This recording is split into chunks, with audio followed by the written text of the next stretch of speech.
Leli jima balinga uqeda izenzo ezingasemthethweni ezihageleko. Abanikazi bezindlu namabhizinisi abazihlanganisele igezi ngokungenthetho bangalitshalelwa ngehlelo lokulitjhalelwa.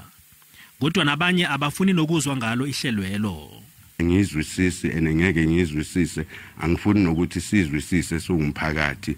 I-minister abantu abafuna imali abantu bathi bona bomasipala kanti akunamasipala ama-private company phakathi kukamasipala. Umkhandlu kaMasipalada we-Tshwane uthi ihlelweli lokusiza ukuveza labo abakhamba phambili kilomsebenzi wokuhlanganisela abantu namabhizinisi igezi ngokungenthetho. We have people and individuals and companies in our system in the city of Tshwane that are working and colluding to facilitate illegal connections and to steal revenue and cash from the city.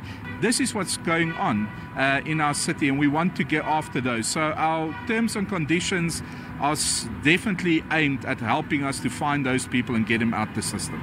Imphathizwa zithi imali ezokubuthelelwa ngileli hlelo ziyokhona ukubhadela iinkampani ezifana nabo Eskom, Rand Water kunye nokulungiswa kwendlela. Ihlelo lokulitjhalelwa liyokuraga bekube sekupheleni kwenyanga ezako. Abangekhe balilandele bazokuhlawulisa imali engange 200,000 rand. Bese amabhizinisi angahlawuliswa ukufika u10 million wamaranda.